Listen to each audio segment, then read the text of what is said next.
Dengan mempelajari Sirah Nabawiyah, maka makin menambah kecintaan kepadanya. Semoga yang subscribe juga dimudahkan jalannya menuju surga. Silahkan tekan tombol like supaya postingan ini semakin tersebar. Dan tulis doa serta hajat pemirsa di kolom komentar. Semoga semakin banyak yang mengaminkan, maka semakin cepat terkabul. Nabi Sulaiman alaihi salam adalah manusia terkaya sepanjang sejarah kehidupan manusia di muka bumi. Dalam beberapa kitab suci seperti Al-Quran, Alkitab, dan Injil, Nabi Sulaiman alaihi salam dijelaskan sebagai manusia terkaya yang pernah hidup di muka bumi. Tidak ada satupun manusia yang bisa mengalahkan total kekayaannya hingga hari kiamat tiba. Para arkeolog telah menemukan situs peninggalan sejarah Islam yang mengungkap total kekayaan Nabi Sulaiman alaihi salam.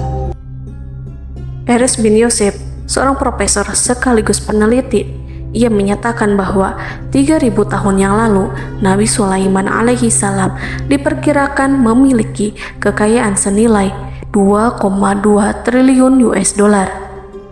Dan apabila dikonversikan dengan nilai mata uang dolar hari ini, jika dirupiahkan, maka nilainya setara dengan 32.891.870 triliun rupiah. Profesor itu juga menjelaskan bahwa kekayaan Nabi Sulaiman alaihi salam berasal dari dua sumber, yakni istana kerajaan dan tambang tembaga. Nilai itu berkali-kali lipat lebih banyak dari total kekayaan negara Indonesia yang hanya mencapai 11.454 triliun per 30 Desember 2021. Nabi Sulaiman alaihi salam memiliki beberapa mukjizat. Di antaranya adalah dapat berbicara dengan bahasa binatang. Beliau dapat memerintah mereka untuk melakukan sesuatu. Beliau juga dapat mengendalikan besar kecilnya tekanan angin dan dapat mengatur ke arah mana angin akan berhembus. Sehingga dengan itu Nabi Sulaiman dapat memanfaatkan angin sebagai kendaraannya dan juga kendaraan tentaranya. Nabi Sulaiman juga bisa melunakkan besi dan membentuknya menjadi pakaian perang yang anti tusukan senjata tajam. Nabi Sulaiman juga memimpin para jin. Mereka tunduk dan patuh pada perintah Nabi Sulaiman alaihi salam. Tidak hanya setan, iblis laknatullah yang merupakan makhluk pembangkang dapat dibuat tunduk bertekuk lutut pada perintah-perintah Nabi Sulaiman. Nabi Sulaiman bisa melakukan teleportasi, yaitu berpindah dari suatu tempat ke tempat yang lain dalam waktu singkat. Peristiwa itu dibuktikan dengan pemindahan singgasana Ratu Balqis atas perintah Nabi Sulaiman. Nabi Sulaiman dikenal sebagai raja yang adil dan bijaksana. Nabi Sulaiman diberkahi kecerdasan yang luar biasa untuk menyatu padukan segenap kekuatan yang Allah berikan kepadanya. Ia mengelola dan membawa kerajaannya menjadi kekuatan raksasa yang tak terkalahkan di masanya dengan segenap kemampuan yang dimilikinya. Tentara Nabi Sulaiman adalah tentara terkuat di bumi tanpa ada yang menandingi. Pertanyaan mendasar yang muncul kali ini adalah dari mana sumber kekayaan dan kekuatan Nabi Sulaiman alaihi salam? Untuk mendapat jawaban dari pertanyaan itu, simak video ini sampai akhir. Sebelum itu, mari bantu channel ini terus berkembang dengan cara subscribe dan nyalakan tanda loncengnya. Berikan komentar yang positif dan berikan like serta share video ini. Bismillahirrahmanirrahim. Sungguh kami benar-benar telah menganugerahkan ilmu kepada Daud dan Sulaiman. Keduanya berkata, segala puji bagi Allah yang melebihkan kami dari kebanyakan hamba-hambanya yang mukmin. Sulaiman telah mewarisi Daud dan dia berkata, "Wahai manusia, kami telah diajari untuk memahami bahasa burung dan kami dianugerahi segala sesuatu. Sesungguhnya semua ini benar-benar karunia yang nyata."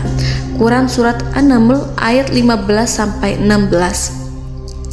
Saudara-saudaraku yang dirahmati Allah, pada ayat di atas disebutkan bahwa Sulaiman telah mewarisi Daud. Nabi Sulaiman mewarisi Nabi Daud dalam sisi kenabian dan kekuasaan, bukan mewarisi harta, karena para nabi tidak mewariskan harta. Sebab sepeninggalan mereka, harta para nabi menjadi sedekah bagi orang-orang yang ada di sekitarnya, yaitu orang-orang fakir dan orang-orang yang membutuhkan. Dan harta para nabi tidak dikhususkan bagi kalangan keluarganya. Rasulullah Shallallahu Alaihi Wasallam bersabda, "Kami para nabi tidak mewariskan. Nabi Sulaiman mewarisi kenabian dari Nabi Daud. Ini adalah hal yang jelas. Allah telah memilihnya sebagai nabi dari Bani Israel. Begitu juga Allah telah memberinya kekuasaan kerajaan sehingga ia menjadi pemimpin Bani Israel." Barangkali sesuatu yang paling penting yang diwarisi oleh Nabi Sulaiman dari Nabi Daud adalah tradisi militer. Kemajuan militer yang dahsyat telah berpindah kepada Nabi Sulaiman. Nabi Daud sebenarnya adalah seorang pengembala kambing yang sangat miskin, tetapi seiring dengan perjalanan waktu, ia menjadi komandan pasukan tiada tanding. Nabi Daud alaihi salam mengetahui bahwa kekuatan hakiki yang mengatur alam semesta adalah kekuatan Allah. Ketika Nabi Daud mengulurkan tangannya dan memegang potongan batu, lalu beliau melemparkannya dengan ketepel ke arah Jalut, kepala Jalut retak dan ambruk menghantam tanah. Ini sebagai bentuk demonstrasi kekuatan darinya. Kehadiran Nabi Daud mengubah pasukan Bani Israel, di mana mereka sebelumnya lari jika berhadapan dengan musuh. Maka kini keberadaan mereka mulai diperhitungkan di masa hidupnya. Nabi Daud mengalami peperangan yang sangat banyak, tapi Al-Quran tidak menceritakan secara terperinci. Hal itu dikarenakan karena Al-Quran adalah kitab dakwah di jalan Allah, bukan kitab sejarah. Al-Quran hanya menceritakan di dalam Al-Quran surat Shad ayat 20, "Dan kami kuatkan kerajaannya, kerajaan Daud." Ayat tersebut berarti bahwa Nabi Daud belum terkalahkan dalam peperangan yang diikutinya. Di samping dukungan yang Allah berikan kepadanya, juga pasukan dan rakyatnya, di mana mereka adalah orang-orang yang bertauhid, menyerahkan diri kepada Allah. Allah Subhanahu wa Ta'ala mengajarkan kepada Nabi Daud hal-hal yang menjadikan pasukannya memiliki keistimewaan yang dengannya mereka dapat mengalahkan pasukan-pasukan lain, pasukan-pasukan besar yang ada di bumi pada saat itu. Allah Subhanahu wa Ta'ala berfirman dalam surat Saba ayat 10, "Dan kami telah melunakkan besi untuknya." Baju besi mungkin akan menjadi masalah dalam benak kita. Ketika orang-orang yang berperang, baju besi cukup mengganggu gerakan mereka. Kita bisa membayangkan ketika ada dua orang berperang, salah satu dapat bergerak bebas, sementara yang lainnya tidak leluasa bergerak karena tertahan dengan pakaiannya. Namun, dengan kekuasaan Allah, Nabi Daud dapat melunakkan besi dan membuat baju besi yang ringan, yang mudah untuk digunakan. Ini adalah kemajuan penting yang Allah berikan kepada Nabi Daud dan tentaranya. Kemajuan itu kemudian diajarkan, diwariskan dan dimiliki oleh Nabi Sulaiman alaihi salam. Nabi Sulaiman memiliki pasukan dahsyat yang melebihi pasukan manapun di bumi saat itu, atau bahkan mungkin saat ini. Bahkan Allah menambahkan karunia-Nya kepada Nabi Sulaiman yang disebutkan dalam Al-Quran surat An-Naml ayat 16. "Dan Sulaiman telah mewarisi Daud, dan dia berkata, 'Wahai manusia, kami telah diberi pengertian tentang suara burung, dan kami diberi segala sesuatu. Sesungguhnya, ini benar-benar suatu karunia yang nyata.'" Saudara-saudaraku yang dirahmati Allah, pada suatu hari Nabi Sulaiman alaihi salam menengadahkan tangannya dan berdoa kepada Allah Subhanahu wa ta'ala. Antara hati Nabi dan Allah tidak ada penghalang, tidak ada jarak, tidak ada sekatan waktu, tidak ada satupun dari para nabi yang berdoa kepada Allah kecuali doanya pasti dikabulkan. Doa Nabi Sulaiman alaihi salam direkam dalam Al-Quran surat Shad ayat 35. Nabi Sulaiman berkata, "Ya Tuhanku, ampunilah aku, anugerahkanlah kepadaku kerajaan yang tidak dimiliki oleh seorang pun sesudahku." Nabi Sulaiman menginginkan dari Allah sesuatu kerajaan yang belum pernah diperoleh oleh siapapun setelahnya. Allah Subhanahu wa ta'ala mengabulkan doa Nabi Sulaiman dan memberinya kerajaan tersebut. Nabi Sulaiman mewarisi kekuasaan, kenabian, hikmah ilmu dari Nabi Daud alaihi salam. Orang-orang menyebut Nabi Sulaiman Al-Hakim, Sulaiman yang bijaksana. Kebijaksanaan Nabi Sulaiman tidak terbatas pada keadilannya di tengah-tengah manusia dan juga kasih sayangnya kepada mereka. Namun, kebijaksanaan Nabi Sulaiman juga berlaku di kalangan burung dan binatang lainnya. Nabi Daud juga mengenal bahasa burung, tetapi Nabi Sulaiman dapat berbicara dengan bahasa burung. Bahkan, ia dapat menggantikannya sebagai pembantunya. Ketika Nabi Daud bertasbih di gunung, burung-burung serta binatang buas ikut bertasbih bersamanya. Bahkan angin pun berhenti untuk mendengarkan tasbih itu. Sedangkan Nabi Sulaiman alaihi salam, Allah Subhanahu wa ta'ala memberinya karunia lebih dari itu, di mana binatang-binatang buas tunduk padanya, begitu juga angin dan burung. Saudara-saudaraku yang dirahmati Allah, Nabi Sulaiman alaihi salam mampu mendengarkan bisikan semut yang berbicara kepada sesama mereka. Bahkan ia mampu memerintahkan semut tersebut sehingga semut itu menjadi taat pada perintahnya. Pasukan Nabi Sulaiman memiliki kekuatan yang sangat dahsyat. Belum pernah ada di dunia ini satu pasukan pun yang memiliki kekuatan seperti itu. Kekuatan Nabi Sulaiman berasal dari beberapa kombinasi yang sangat mengagumkan, sehingga karenanya ia tidak dapat tertandingi. Kekuatan itu terdiri dari manusia, binatang-binatang, jin, dan lain sebagainya.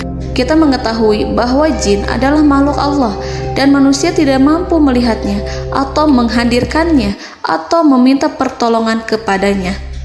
Sedangkan Nabi Sulaiman telah diberi Allah suatu kemampuan untuk menundukkan jin, mempekerjakan mereka sebagai tentara di tengah-tengah peperangan.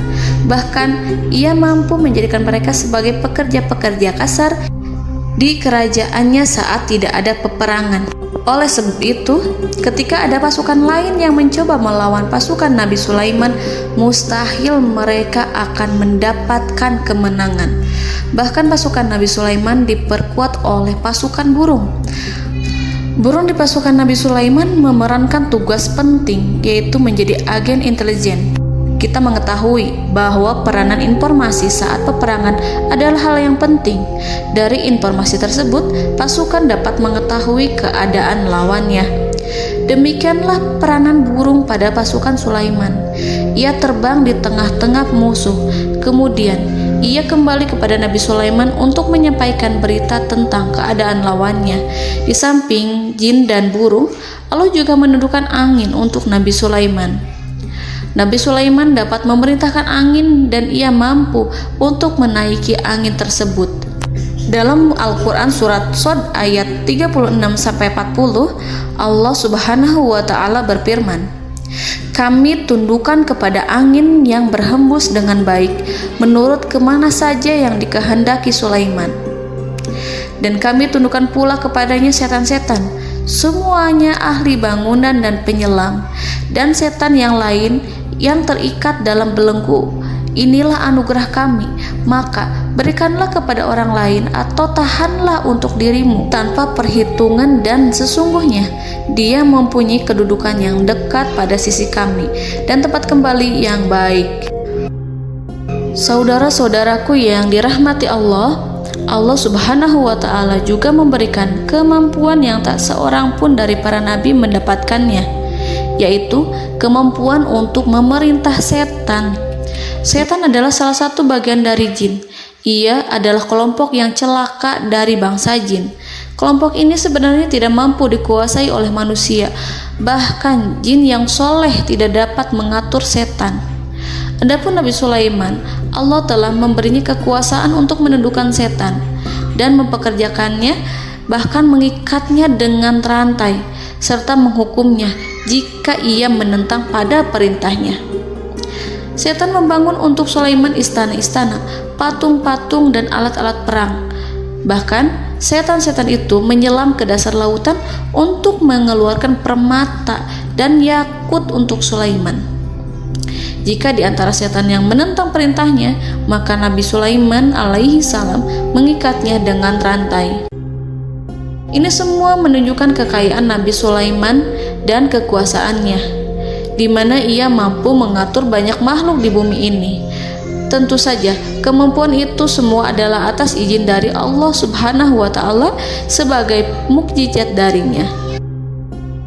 Allah Subhanahu wa Ta'ala berfirman dalam Al-Quran surat Saba ayat 12, dan sebagian dari jin adalah yang bekerja di hadapannya di bawah kekuasaannya dengan izin Tuhannya, dan siapa yang menyimpang di antara mereka dari perintah kami, maka kami rasakan kepadanya azab neraka yang apinya menyala-nyala.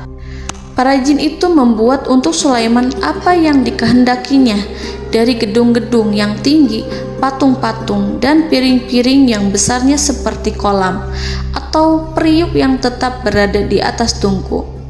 Saudara-saudaraku yang dirahmati Allah, Nabi Sulaiman yang bijaksana adalah penguasa yang tak tertandingi di muka bumi.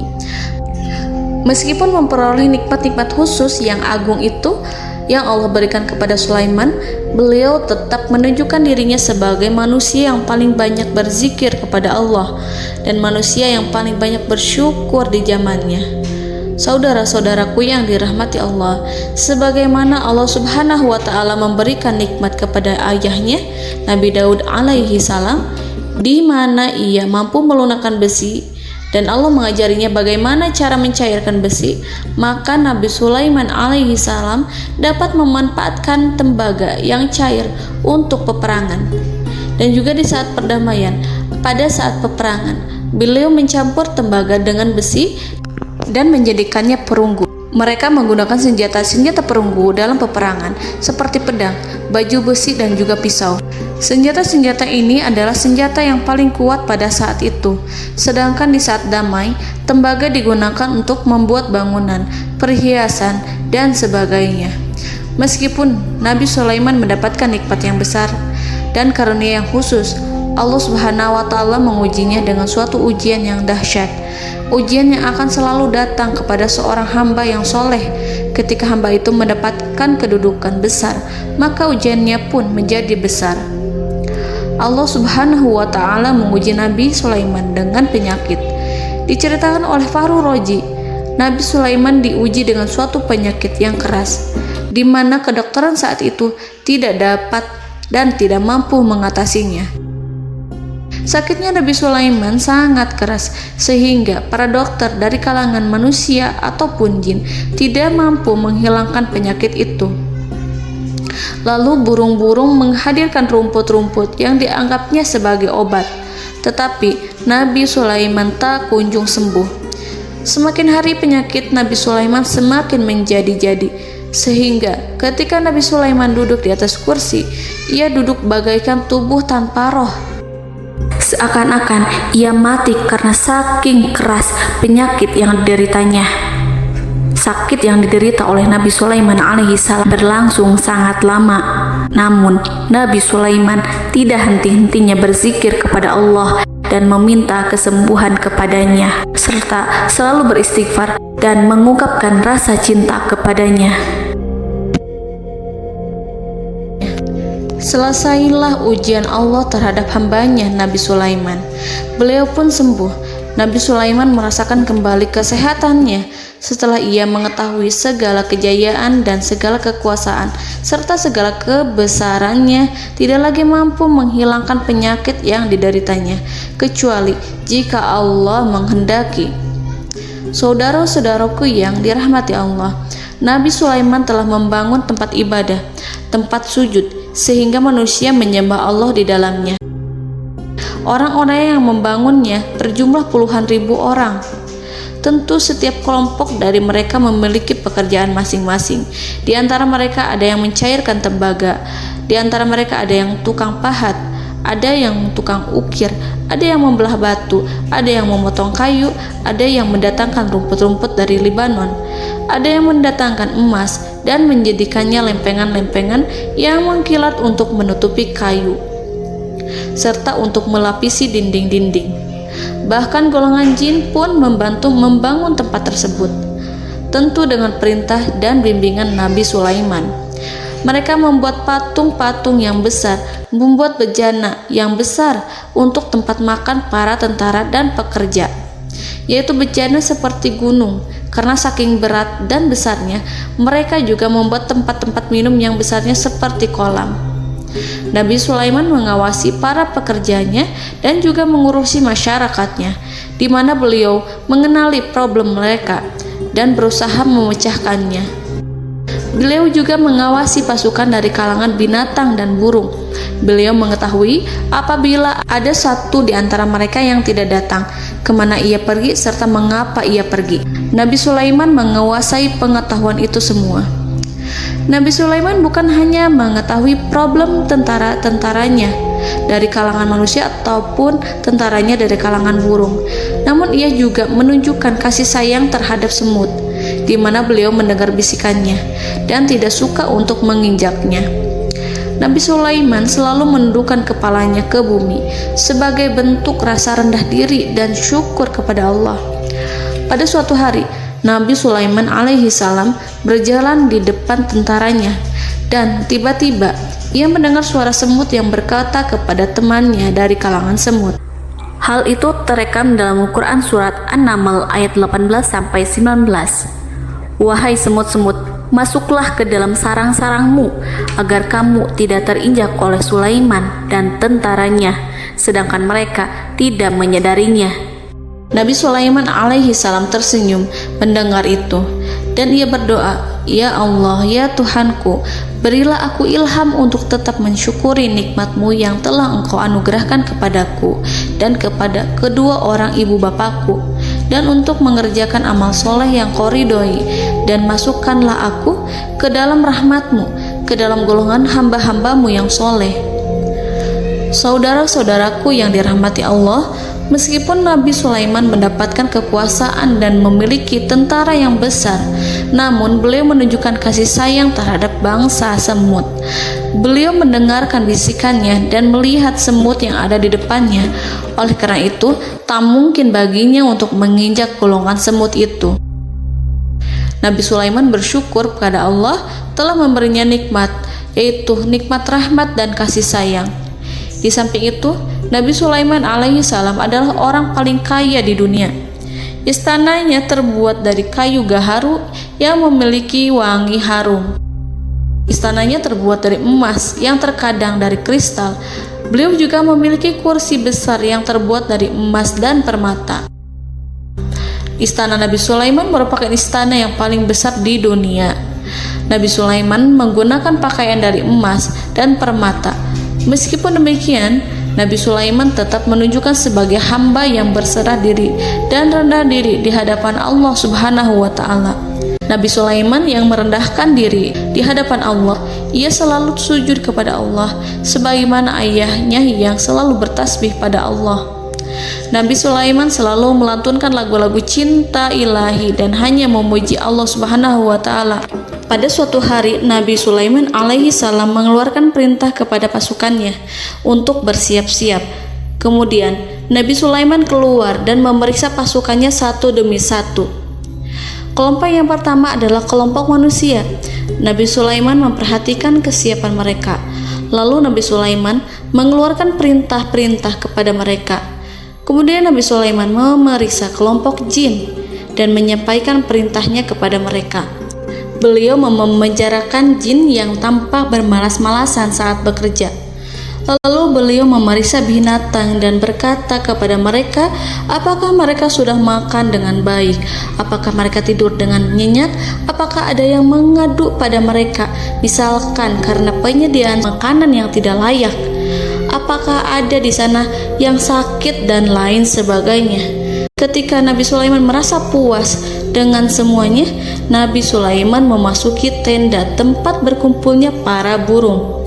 Nabi Sulaiman alaihissalam kemudian memasuki tenda tersebut, mengamati keadaan di sekitarnya, sehingga beliau mengetahui bahwa ada satu burung yang tidak hadir, yaitu burung hudhud.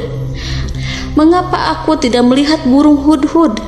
Burung-burung yang lain tampak terdiam sebagai penghormatan, dan mereka mendengarkan apa yang akan dikatakan pemimpin mereka. Nabi Sulaiman mengarahkan pandangannya pada semua burung dan tidak menemukan burung hudhud di antara mereka. Tak seekor burung pun yang mengetahui keberadaannya. Burung hudhud absen pada apel wajib kali ini. Nabi Sulaiman mulai menampakkan kemarahannya. Tiba-tiba, seekor burung kecil memberanikan diri untuk berkata kepada Nabi Sulaiman, Wahai Nabi yang mulia, seharusnya Hudhud ada bersamaku kemarin untuk melaksanakan tugas penyelidikan. Ia adalah pemimpin misi itu. Namun, burung Hudhud belum datang. Oleh karena itu, aku tidak pergi bersamanya. Burung itu tampak gemetar. Nabi Sulaiman mengetahui bahwa Hudhud tidak hadir dan tak seorang pun mengetahui kemana ia pergi. Burung hudhud pergi tanpa izin terlebih dahulu. Dalam keadaan marah, Nabi Sulaiman berkata, "Sungguh aku benar-benar akan mengazabnya dengan azab yang sangat keras atau benar-benar menyembelihnya, kecuali jika ia benar-benar datang kepadaku dengan alasan yang jelas." Kawanan burung-burung mengetahui bahwa Nabi Sulaiman sedang marah dan telah menetapkan untuk menyiksa burung hudhud atau menyembelihnya atau justru memaafkannya dengan syarat ia datang dengan membawa alasan yang dapat menyelamatkannya, atau dengan kata lain, burung hudhud dapat memastikan bahwa ia melaksanakan tugas yang penting. Nabi Sulaiman menunjukkan kemarahan yang besar sehingga siapapun akan merasa takut kepada Nabi Sulaiman yang marah. Nabi Sulaiman kemudian pergi dari tempat burung tersebut. Nabi Sulaiman masih memikirkan keadaan burung hudhud. Seharusnya burung hudhud menjadi bagian penting dari badan intelijen. Apakah ia pergi untuk menyingkap suatu, atau apakah ia pergi hanya untuk bermain-main? Nabi Sulaiman telah memperhatikan dan mengetahui bahwa burung hudhud adalah seekor burung yang cerdik dan juga fasih berbicara. Terkadang Nabi Sulaiman mendapati burung hudhud sedang bermain-main dan menunda-nunda pekerjaannya. Namun ketika Nabi Sulaiman melihatnya, burung hudhud memahami bahwa perbuatannya tidak benar. Oleh karena itu, ia tidak boleh menyampur adukan antara waktu serius dan waktu bermain. Tidak lama setelah itu, burung hudhud tiba di tempat para burung. Burung-burung yang lain berkata kepadanya, "Wahai hudhud, pergilah engkau ke tempat Nabi Sulaiman. Jika ia mengetahui bahwa engkau telah sampai, jiwamu benar-benar terancam." Mendengar itu, burung hudhud segera beranjak. Ia terbang menemui Nabi Sulaiman. Pada waktu itu, Nabi Sulaiman sedang duduk bersama tentaranya yang lain. Burung hudhud berdiri. Ia telah merencanakan untuk memulai pembicaraan dengan Nabi Sulaiman sebelum Nabi Sulaiman bertanya kepadanya kemana dia pergi. Ini sebagai bukti bahwa hudhud telah melaksanakan suatu tugas yang penting. Dalam Al-Quran Surat An-Naml ayat 22, burung hudhud berbicara, "Aku telah mengetahui sesuatu yang kamu belum mengetahuinya, dan kubawa kepadamu dari negeri Saba suatu berita penting yang diyakini seakan-akan burung hudhud hendak berkata, 'Aku adalah hudhud yang miskin, tapi aku mengetahui apa yang tidak engkau ketahui, dan aku telah datang kepadamu dari kerajaan Saba dengan membawa berita yang sangat penting.'" Nabi Sulaiman tampak terdiam menunggu hudhud menyelesaikan kisahnya. Dalam surat An-Naml ayat 23-24, burung hudhud berkata, Sesungguhnya aku menjumpai seorang wanita yang memerintah mereka. Dia dianugerahi segala sesuatu serta mempunyai singgasana yang besar. Aku mendapati dia dan kaumnya menyembah matahari selain Allah, dan setan-setan telah menjadikan mereka memandang indah perbuatan-perbuatan mereka, lalu menghalangi mereka dari jalan Allah, sehingga mereka tidak mendapat petunjuk. Burung hudhud diam. Nabi Sulaiman merasa bahwa hudhud menunjukkan kepasihan lisannya. Nabi Sulaiman berkata dalam Quran surat An-Naml ayat 27 sambil menunjukkan senyum manisnya. Nabi Sulaiman berkata, "Akan kami lihat apakah kamu benar wahai hudhud, ataukah kamu termasuk orang-orang yang berdusta." Seakan-akan burung hudhud ingin mengatakan, "Aku tidak berbohong, wahai Nabi yang mulia." Namun diamnya Sulaiman membuat takut sehingga burung hudhud terdiam. Nabi Sulaiman terdiam karena berpikir, lalu ia memutuskan sesuatu setelah itu. Beliau melihat kepada lainnya dan meminta secari kertas. Nabi Sulaiman menulis surat singkat dan menyerahkannya kepada hudhud, serta memerintahkan kepadanya seperti yang dikatakan dalam Quran surat An-Naml ayat 28. "Pergilah dengan membawa suratku ini, lalu jatuhkanlah kepada mereka, kemudian berpalinglah dari mereka, lalu perhatikanlah apa yang mereka bicarakan." Al-Quranul Karim hanya menceritakan dalam Quran surat An-Naml bagaimana perginya hudhud dan bagaimana ia menyerahkan surat itu. Lalu Al-Quran langsung menyebut keadaan kerajaan Balqis yang saat itu sedang membaca surat di depan para pembesar kerajaan dan para menterinya. Dalam Al-Quran surat An-Naml ayat 29-31 berkatalah Balqis, "Wahai pembesar-pembesar, sesungguhnya telah dijatuhkan kepadaku sebuah surat yang mulia. Sesungguhnya surat ini dari Sulaiman, dan sesungguhnya isinya dengan menyebut nama Allah yang Maha Pengasih lagi Maha Penyayang, bahwa janganlah kalian berlaku sombong terhadapku, dan datanglah kepadaku sebagai orang yang berserah diri." Saudara-saudaraku yang dirahmati Allah, dalam surat tersebut Nabi Sulaiman menyebutkan supaya mereka menyerahkan diri dan tunduk kepada perintah Nabi Sulaiman. Nabi Sulaiman memerintahkan agar mereka meninggalkan penyembahan terhadap matahari. Nabi Sulaiman tidak mempersoalkan akidah mereka dan tidak memuaskan mereka dengan apapun. Nabi Sulaiman hanya memerintahkan bahwa ia berada di atas kebenaran. Bukankah ia didukung kekuatan yang berlandaskan keyakinan yang dimilikinya? Nabi Sulaiman hanya memerintahkan mereka agar tunduk dan patuh kepadanya. Ratu Sabak menyampaikan surat tersebut di tengah-tengah kaumnya. Dalam Quran surat An-Naml ayat 32 dijelaskan, "Dan berkatalah Balqis, wahai para pembesar, berilah aku pertimbangan dalam urusanku ini. Aku tidak pernah memutuskan sesuatu persoalan sebelum kamu berada dalam majelisku." Saudara-saudaraku yang dirahmati Allah, para pembesar istana Balqis menentang surat tersebut. Isi surat itu membangkitkan kesombongan kaum Sabak, di mana mereka merasa lebih kuat. Mereka mengetahui bahwa di sana ada seorang yang mencoba menentang mereka dan mengisyaratkan peperangan kepada mereka. Lalu ia meminta kepada mereka untuk memenuhi syarat-syaratnya sebelum terjadinya peperangan dan kekalahan. Dalam surat An-Naml ayat 33, mereka menjawab, "Kita adalah orang-orang yang memiliki kekuatan dan juga memiliki keberanian yang sangat besar dalam peperangan. Dan keputusan berada di tanganmu, wahai rajaku. Maka pertimbangkanlah apa yang akan kamu perintahkan." Saudara-saudaraku yang dirahmati Allah, para pembesar kaum Sabak seakan ingin berkata, "Kita siap untuk melaksanakan perang." Tampaknya ratu itu memiliki kebijakan yang lebih baik dari pembesar kaumnya. Surat Sulaiman itu membuatnya berpikir lebih jernih dan lebih berhati-hati. Ia berusaha sebisa mungkin menghindari peperangan. Ratu itu berpikir dalam tempo yang lama. Nama Sulaiman tidak diketahuinya dan ia pun belum pernah mendengarnya. Oleh karena itu, Ratu kaum Sabak tidak mampu mengetahui dan mendeteksi seberapa besar kekuatan Nabi Sulaiman. boleh jadi Nabi Sulaiman memiliki kekuatan yang dahsyat, sehingga ia mampu memerangi kekuasaannya dan mengalahkannya. Kemudian ratu memperhatikan apa yang ada di sekelilingnya. Ia melihat kemajuan masyarakatnya dan juga kekayaannya. Barangkali ia mengira bahwa Nabi Sulaiman iri terhadap kemajuan dan kekayaannya itu, sehingga Nabi Sulaiman ingin menyerangnya. Setelah mempertimbangkan isi surat Nabi Sulaiman dengan cermat, Ratu Saba memilih untuk tidak bersikap ceroboh dan bodoh. Ratu lebih suka untuk menggunakan bahasa kelembutan. Ia mengirim kepada Nabi Sulaiman suatu hadiah yang besar. Ratu mengira bahwa Nabi Sulaiman seorang yang ambisius, yang boleh jadi ia telah mendengar tentang kekayaan kerajaan Saba.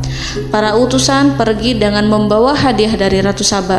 Ratu berharap agar mereka dapat memasuki kerajaan Nabi Sulaiman dan akan mengetahui kondisi kerajaannya. Saat mereka pulang, Ratu ingin mendengar secara langsung dari mereka tentang bagaimana keadaan kaum Nabi Sulaiman dan pasukannya. Setelah mendapatkan informasi yang cukup, maka Ratu Balqis dapat membuat sesuatu keputusan yang tepat. Ratu menyembunyikan apa yang terlintas dalam pikirannya, lalu ia berbicara kepada pembesar istananya bahwa ia dapat menyingkap niat jahat Raja Sulaiman melalui cara mengirimkan hadiah kepadanya. Ratu lebih memilih cara tersebut dan menunggu reaksi dari Nabi Sulaiman. Ratu berhasil memuaskan para pembesar istana, dan untuk sementara ia menghilangkan ide untuk berperang.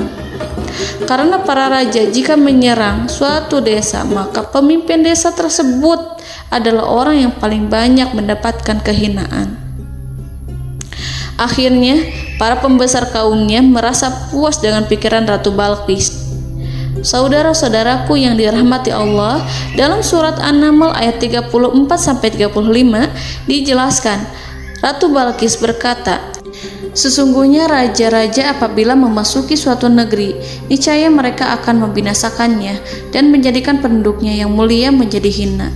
Dan demikian pula lah yang akan mereka perbuat. Dan sesungguhnya aku akan mengirim utusan kepada mereka dengan membawa hadiah, dan aku akan menunggu apa yang akan dibawa kembali oleh utusan itu."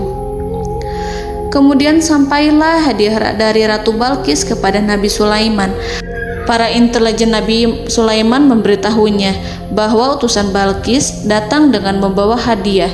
Nabi Sulaiman langsung mengetahui bahwa Ratu Balqis itu sengaja mengirim orang-orangnya untuk mengetahui atau untuk mendapatkan informasi tentang kekuatannya. Lalu setelah itu ia akan mengambil keputusan atau mengambil sikap kepada kerajaan Sulaiman. Nabi Sulaiman segera memanggil semua pasukannya untuk berkumpul. Utusan Balqis segera memasuki istana Nabi yang dipenuhi dengan pasukan yang besar bersenjata.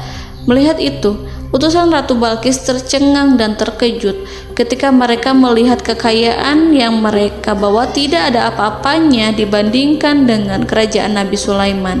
Hadiah mereka tampak tidak berarti.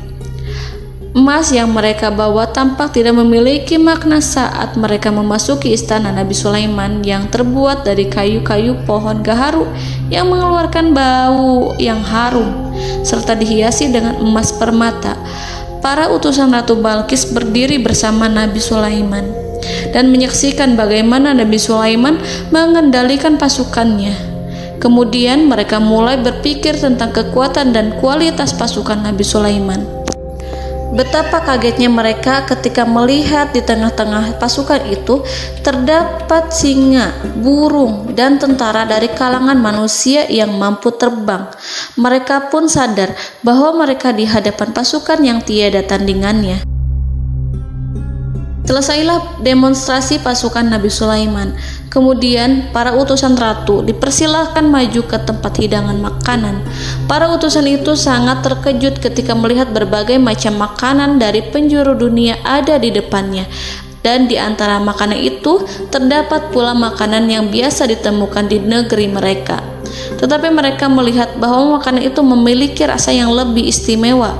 Selain itu, piring-piring yang ada di depan mereka terbuat dari emas dan mereka dilayani oleh laki-laki yang berhias dengan emas. Di meja makan itu terdapat burung, ikan laut, dan berbagai macam daging yang mereka tidak mampu lagi membedakan daging apa itu. Nabi Sulaiman tidak makan bersama mereka, tapi beliau makan dengan menggunakan piring yang terbuat dari kayu. Beliau memakan roti yang kering yang dicampur dengan minyak. Inilah makanan yang dipilih Nabi Sulaiman.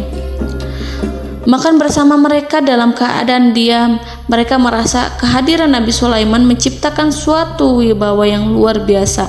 Selesai perjamuan itu, lalu dengan sangat malu mereka menyerahkan hadiah dari Ratu Balqis kepada Nabi Sulaiman.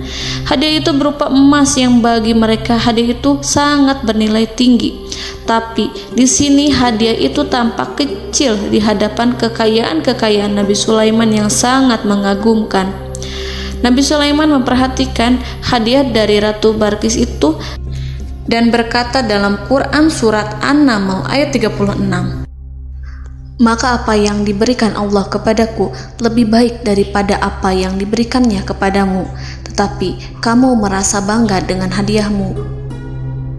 Saudara-saudaraku, Raja Sulaiman menyingkap dengan kata-katanya yang singkat itu penolakannya terhadap hadiah mereka. Ia memberitahu utusan itu bahwa ia tidak menerima hadiah tersebut. Ia tidak merasa puas dengan hadiah itu. Yang membuatnya puas hanyalah, "Janganlah kalian berlaku sombong terhadapku dan datanglah kepadaku sebagai orang-orang yang berserah diri." Lalu Nabi Sulaiman berkata kepada mereka dengan pelan. Hal itu diabadikan dalam Al-Quran surat An-Naml ayat 37. "Kembalilah kepada mereka. Sungguh kami akan mendatangi mereka dengan bala tentara yang mereka tidak kuasa melawannya. Dan pasti kami akan mengusir mereka dari negara itu, yaitu negeri Saba, dengan terhina. Dan mereka akan menjadi tawanan-tawanan yang hina." Saudara-saudaraku yang dirahmati Allah, Nabi Sulaiman kemudian meninggalkan para utusan ratu setelah terlebih dahulu mengancam mereka. Para utusan itu berharap agar Nabi Sulaiman mau menunggu kunjungan Ratu Balqis yang akan membawa misi perdamaian. Akhirnya, sampailah para utusan Ratu Balqis ke negeri Saba. Mereka segera menuju istana sang ratu. Mereka memberitahu bahwa negeri mereka ada di ujung tanduk. Mereka menceritakan kepada ratu tentang kekuatan Nabi Sulaiman dan tidak mungkin bagi mereka mampu melawannya. Mereka meyakinkan Ratu Balqis bahwa ia harus mengunjunginya dan melihat sendiri bagaimana kebesaran kerajaan Nabi Sulaiman. Kemudian Ratu Balqis menyiapkan dirinya untuk pergi menuju kerajaan Nabi Sulaiman. Nabi Sulaiman duduk di kursi kerajaan di tengah-tengah para pembesarnya dan para menterinya, serta para komandan pasukannya. Beliau berpikir tentang sosok Balqis. Nabi Sulaiman mengetahui bahwa Balqis menuju tempatnya. Balqis dikelilingi rasa takut. Nabi Sulaiman berpikir sejenak tentang bagaimana matahari disembah. Ia memikirkan bagaimana informasi yang diterima oleh intelijennya tentang kemajuan kerajaan Balqis dalam bidang kesenian dan ilmu pengetahuan. Nabi Sulaiman bertanya kepada dirinya sendiri, apakah kemajuan menjadi penghalang untuk mengetahui kebenaran? Apakah ratu itu senang dengan kekuatan yang dicapainya? Dan ia membayangkan bahwa kekuatannya adalah segalanya. Dengan kemajuan yang dimilikinya, Nabi Sulaiman ingin membuat kejutan agar ratu mengetahui bahwa Islam yang diyakini oleh Nabi Sulaiman adalah satu-satunya yang mampu mendatangkan kemajuan dan kekuatan yang hakiki, sehingga ia dapat membandingkan antara keyakinannya dalam menyembah matahari beserta kemajuan yang dicapainya dengan keyakinan Nabi Sulaiman beserta kemajuan yang diraihnya. Saudara-saudaraku yang dirahmati Allah, para mata-mata Nabi Sulaiman telah memberitahunya bahwa hal yang sangat disegani dan dikagumi oleh kaum Balqis adalah kerajaan Saba, yaitu singgasana Ratu Balqis. Singgasana itu terbuat dari emas dan batu delima. Singgasana tersebut dijaga oleh penjaga yang sangat disiplin, di mana mereka tidak pernah lalai sedikit pun. Oleh karena itu, sangat tepat apabila Nabi Sulaiman menghadirkan singgasananya di sini, di kerajaannya. sehingga ketika ratu tiba, maka ia dapat duduk di atasnya. Nabi Sulaiman ingin membuat kejutan kepadanya dan menunjukkan bahwa kemampuannya tersebut yang berlandaskan pada keislaman. Nabi Sulaiman melakukan yang demikian itu dengan harapan agar si ratu tunduk kepadanya. Ide itu terlintas dalam diri Nabi Sulaiman. Lalu ia mengangkat kepalanya dan menoleh kepada anak buahnya. Hal itu diabadikan dalam Quran Surat An-Naml ayat 38. Wahai para pembesar, siapakah di antara kamu sekalian yang sanggup membawa singgasananya kepadaku sebelum mereka datang kepadaku sebagai orang-orang yang berserah diri? Saudara-saudaraku, perhatikanlah ungkapan pikiran Nabi Sulaiman tersebut. Semua pemikirannya berkisar tentang keislaman para penyembah matahari, tentang bagaimana beliau dapat memberikan petunjuk kepada mereka di jalan Allah. Yang pertama menjawab pertanyaan Nabi Sulaiman adalah jin Ifrit. Dalam Quran Surat An-Naml ayat 39, berkatalah Ifrit yang cerdik dari golongan jin, "Aku akan datang kepadamu dengan membawa singgasana itu sebelum kamu berdiri dari tempat dudukmu. Sesungguhnya aku benar-benar kuat untuk membawanya, lagi dapat dipercaya." Nabi Sulaiman berdiri dari tempat duduknya.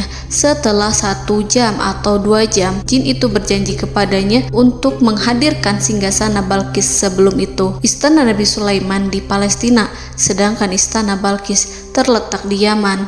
Antara singgasana tersebut dengan singgasana Nabi Sulaiman berjarak lebih dari ribuan mil.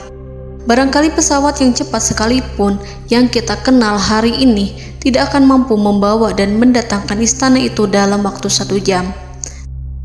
Tetapi masalahnya di sini, berhubung dengan kekuatan jin yang serba misterius, Nabi Sulaiman tidak mengomentari sedikit pun terhadap apa yang dikatakan oleh Ifrit. Nabi Sulaiman tampak menunggu tanggapan lain yang mampu menghadirkan singgasana Balkis yang lebih cepat dari jin Ifrit. Nabi Sulaiman menoleh kepada seorang yang di sana, yang duduk di atas naungan. Hal itu diceritakan dalam Al-Quran Surat An-Naml ayat 40. Berkatalah seseorang yang mempunyai ilmu dari Alkitab, "Aku akan membawa singgasana itu kepadamu sebelum matamu berkedip." Maka tatkala Sulaiman melihat singgasana itu terletak di hadapannya, ia pun berkata, "Ini termasuk karunia Tuhanku untuk menguji aku, apakah aku akan bersyukur atau mengingkari nikmatnya. Dan barang siapa yang bersyukur, maka sesungguhnya dia bersyukur untuk kebaikan dirinya sendiri. Dan barang siapa yang ingkar, maka sesungguhnya Tuhanku maha kaya lagi maha mulia." Saudara-saudaraku, belum lama seseorang yang mempunyai ilmu dari Alkitab menyatakan kalimatnya, sehingga singgasana itu tiba-tiba ada di depan Nabi Sulaiman, yang mampu menghadirkan singgasana itu lebih cepat dari kedipan mata. Al-Quranul Karim tidak menyingkap kepribadian seseorang yang menghadirkan singgasana itu. Al-Quran hanya menggarisi bahwa orang itu mempunyai ilmu dari Alkitab. Al-Quran tidak menjelaskan kepada kita apakah ia seorang malaikat ataukah manusia ataukah jin. Al-Quran sengaja tidak menyingkap hakikat kitab yang dimaksud. Saudara-saudaraku yang dirahmati Allah, setelah melihat singgasana itu, Nabi Sulaiman bersyukur kepada Allah. Ia mulai memperhatikan singgasana sang ratu. Singgasana tersebut merupakan simbol pembangunan dan juga kemajuan, tetapi nampaknya ia hanya sesuatu yang biasa saja jika dibandingkan dengan kekuasaan dan kebesaran ciptaan yang dibuat oleh manusia dan jin di kalangan istana Nabi Sulaiman. Nabi Sulaiman memikirkan dalam tempo yang sangat lama singgasana Ratu Balkis itu. Kemudian beliau memerintahkan agar singgasana itu diperbaiki, sehingga saat Ratu Balkis datang, dia akan mengujinya. Apakah Ratu Balkis dapat mengenali singgasananya ataukah tidak? Dalam Al-Quran Surat An-Naml ayat 41, Nabi Sulaiman berkata, "Ubahlah baginya singgasananya, maka kita akan melihat apakah dia mengenal ataukah dia termasuk orang-orang yang tidak mengenalnya." Saudara-saudaraku yang dirahmati Allah, Nabi Sulaiman memerintahkan agar dibangun istana yang akan digunakan untuk menyambut Ratu Balkis. Nabi Sulaiman memilih tempat di laut, dan ia memerintahkan agar dibangun suatu istana di mana sebagian besarnya terdiri dari air laut. Nabi Sulaiman memerintahkan agar lantainya itu terbuat dari kaca yang tebal dan kuat, sehingga orang-orang yang berjalan di atas istana itu akan dapat melihat di bawahnya ada ikan-ikan berwarna-warni yang berenang-renang. Dan mereka akan melihat rumput-rumput laut yang bergerak-gerak. Akhirnya, selesailah pembangunan istana itu. Saking bersihnya kaca lantainya, sehingga tampak di sana tidak ada kaca. Burung hudhud memberitahu Nabi Sulaiman bahwa Balkis telah sampai dekat kerajaannya. Kemudian Ratu Balkis datang.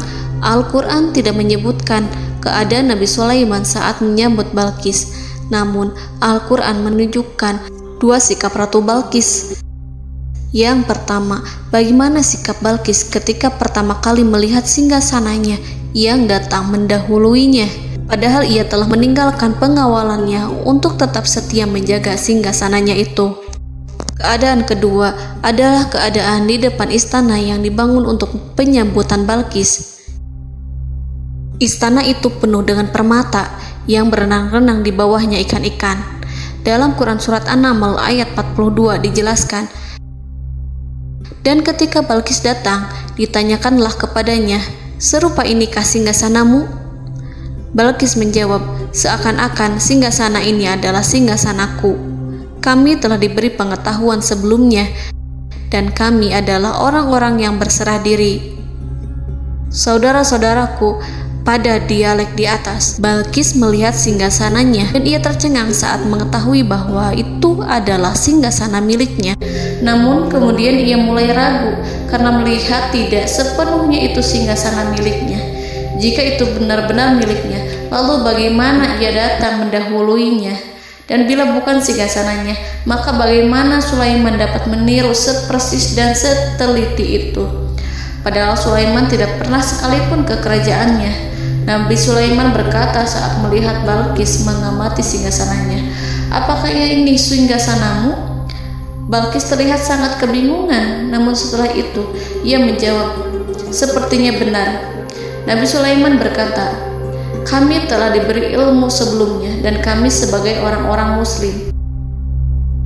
Saudaraku yang dirahmati Allah, melalui pertanyaan Nabi Sulaiman ingin mengisyaratkan kepada Balkis agar ia membandingkan antara keyakinannya beserta ilmu yang dicapainya dengan keyakinan Nabi Sulaiman yang muslim beserta pengetahuan yang telah diraihnya. Penyembahan terhadap matahari dan pencapaian ilmu yang dicapai oleh Ratu Balkis tanpa tidak ada apa-apanya dibandingkan dengan ilmu Nabi Sulaiman dan keislaman. Nabi Sulaiman telah mendahuluinya dalam bidang ilmu karena keislamannya. Karena itu, sangat mudah baginya untuk mengungguli Balkis dalam ilmu-ilmu yang lainnya. Demikianlah yang disyaratkan dalam pertanyaan Nabi Sulaiman kepada Ratu Balkis. Ratu Saba itu mengetahui bahwa ini adalah singgasananya, di mana singgasana itu datang lebih dahulu daripada dirinya. Beberapa bagian darinya telah diubah saat Balkis masih di perjalanan menuju ke tempat Nabi Sulaiman. Ia berpikir kemampuan apa yang dimiliki Nabi Sulaiman. Ratu Balkis tercengang melihat apa yang disaksikannya, yang berupa buah dari keimanan Nabi Sulaiman dan hubungannya dengan Allah Subhanahu wa Ta'ala. Sebagaimana Balkis juga tercengang ketika melihat kemajuan di bidang ilmu pembangunan, seni, dan ilmu-ilmu yang lainnya. Maka ia tidak lebih kagum lagi saat melihat hubungan yang kuat antara keislaman Nabi Sulaiman dengan ilmunya, serta kemajuan yang diraihnya. Dalam Al-Quran Surat An-Naml ayat 43 dijelaskan, dan apa yang disembahnya selama ini selain Allah mencegahnya untuk melahirkan keislamannya, karena sesungguhnya ia terdahulu termasuk orang-orang yang kafir. Saudara-saudaraku yang dirahmati Allah, berguncanglah dalam benak Balkis ribuan hal ketika melihat keyakinan kaumnya runtuh di hadapan Nabi Sulaiman. Ia menyadari matahari yang disembahnya hanya merupakan ciptaan Allah, dan Allah lah yang menggerakkannya untuk hamba-hambanya. Lalu terbitlah matahari kebenaran dalam dirinya. Hatinya diterangi oleh cahaya baru yang tidak akan tenggelam seperti tenggelamnya matahari. Masa keislamannya hanya menunggu waktu. Ratu Balqis memilih waktu yang tepat untuk mengumumkan keislamannya. Allah Subhanahu wa Ta'ala berfirman dalam Quran Surat An-Naml ayat 44. Dikatakan kepadanya, masuklah ke dalam istana. Maka tatkala ia melihat lantai istana itu, dikiranya kolam air yang besar dan disingkapnya 2 betisnya. Berkatalah Sulaiman, sesungguhnya ia adalah istana licin yang terbuat dari kaca. Berkatalah Balqis, wahai Tuhanku, sesungguhnya aku telah berbuat zalim terhadap diriku dan aku berserah diri bersama Sulaiman kepada Allah Tuhan semesta alam. Saudara-saudaraku yang dirahmati Allah, dikatakan kepada Balqis, masuklah ke dalam istana. Ketika ia masuk, maka ia tidak menyaksikan adanya kaca, tetapi ia melihat air, sehingga ia mengira akan bersinggungan dengan air. Lalu ia menyingkapkan sedikit bajunya agar bajunya itu tidak basah. Nabi Sulaiman mengingatkannya tanpa melihatnya agar ia tidak khawatir terhadap pakaiannya, karena pakaiannya tidak akan basah, sebab di sana tidak ada air. Itu sekedar kaca yang halus, yang saking halusnya sehingga ia tidak tampak. Pada kesempatan itulah Balqis mengumumkan keislamannya yang mengakui kelalimannya, dan ia menyatakan menyerahkan diri kepada Nabi Sulaiman dan kepada Allah Tuhan semesta alam. Lalu kaumnya pun mengikutinya dan mereka memeluk Islam. Balqis menyadari ia berhadapan dengan penguasa yang terbesar di bumi dan Nabi Allah yang mulia. Untuk pertama kalinya, wajah Sulaiman tampak dihiasi dengan senyuman yang menunjukkan kepuasannya sejak Balqis mengunjunginya. Demikianlah Nabi Sulaiman mewujudkan kejayaannya yang hakiki dan menyebarkan cahaya Islam di muka bumi. Saudara-saudaraku, Al-Quran tidak menyebutkan kisah Balqis setelah keislamannya. Para ahli tafsir mengatakan bahwa ia menikah dengan Nabi Sulaiman. Selain itu, ada yang mengatakan bahwa ia menikah dengan salah satu orang dekat Nabi Sulaiman. Ada juga yang mengatakan bahwa sebagian Raja Habasyah adalah keturunan dari buah perkawinan ini. Wallahu a'lam bishawab. Saudara-saudaraku yang dirahmati Allah, Nabi Sulaiman hidup di tengah-tengah kejayaan dan kemuliaan di bumi. Kemudian Allah menetapkan kematian untuknya, sebagaimana kehidupan Sulaiman berada di puncak kemuliaan dan kejayaan yang penuh dengan keajaiban yang luar biasa, maka kematiannya pun merupakan tanda-tanda kebesaran Allah yang penuh dengan keajaiban. Demikianlah bahwa kematiannya sesuai dengan kehidupannya, sesuai dengan kejayaannya. Allah berfirman tentang kematian Sulaiman di dalam Al-Quran Surat Saba ayat 14. Maka tatkala kami telah menetapkan kematian Nabi Sulaiman, tidak ada yang menunjukkan kepada mereka kematiannya itu kecuali rayap yang memakan tongkatnya. Maka tatkala ia telah tersungkur, tahulah jin bahwa kalau sekiranya mereka mengetahui yang gaib, tentulah mereka tidak akan tetap dalam siksa yang menghinakan. Saudara-saudaraku, kemampuan Nabi Sulaiman untuk menundukkan jin dan mempekerjakan mereka serta hubungan mereka dengan semua itu menimbulkan fitnah di tengah-tengah manusia. Dalam hal tertentu, kematian Nabi Sulaiman merupakan batasan jawaban terhadap fitnah ini. Kami tidak mengetahui siapa yang mengklaim bahwa jin mengetahui hal yang gaib, apakah itu setan yang terkutuk atau jin yang bodoh atau manusia yang tertipu. Kami tidak mengetahui siapa yang bertanggung jawab terhadap tersebarnya isu yang keliru ini. Yang kita ketahui adalah bahwa hal tersebut adalah mempengaruhi sebagian manusia dan jin. Barangkali manusia berkata kepada diri mereka, selama jin melakukan perbuatan yang luar biasa ini, maka apa gerangan yang menjadikan mereka tidak mengetahui hal yang gaib itu? Manusia itu lupa bahwa kunci kegaiban berada di tangan Allah. Masalah ilmu gaib tidak akan mampu dikuasai oleh jin dan manusia. Hanya Dia yang mengetahuinya, dan manusia diberitahu hanya sedikit sekali. Saudara-saudaraku yang dirahmati Allah, seakan-akan Allah telah merencanakan bahwa kematian Sulaiman bertujuan untuk menghancurkan pemikiran itu, yaitu pemikiran bahwa jin mengetahui hal-hal yang gaib. Jin bekerja untuk Nabi Sulaiman selama beliau hidup, dan tatkala beliau meninggal, maka tugas mereka menjadi bebas. Nabi Sulaiman meninggal tanpa diketahui oleh jin, sehingga mereka tetap bekerja untuk mereka, tetap mengabdi kepada Sulaiman. Seandainya mereka mengetahui hal yang gaib, niscaya mereka tidak akan meneruskan pekerjaan mereka. Saudara-saudaraku, pada suatu hari Nabi Sulaiman memasuki mihrabnya untuk itikaf ibadah dan beribadah kepada Allah. Tak seorang pun yang berani mengganggu khalwatnya. Mihrab Sulaiman terletak di puncak gunung dan dindingnya terbuat dari permata. Pada suatu hari Nabi Sulaiman duduk bersandar pada tongkatnya dan ia tampak tenggelam dalam tafakur. Beliau berzikir pada Allah hingga rasa kantuk menguasainya. Lalu setelah itu malaikat maut menemuinya. Nabi Sulaiman pun meninggal. Beliau bersandar kepada tongkatnya. Jin melihatnya dan mengira bahwa beliau sedang sholat, sehingga mereka pun terus melanjutkan pekerjaannya. Berlalulah hari demi hari yang panjang. Datanglah rayap, yaitu semut kecil yang memakan kayu. Hewan itu mulai memakan tongkat Nabi Sulaiman. Rayap itu tampak lapar. Sebagian dari tongkat Nabi Sulaiman dimakan beberapa hari oleh rayap itu. Ketika yang dimakannya semakin bertambah, maka tongkat itu pun menjadi rusak dan kemudian jatuh dari tangan Nabi Sulaiman alaihi salam. Tubuh mulia itu kehilangan keseimbangan dan kemudian jatuh terhempas di bumi.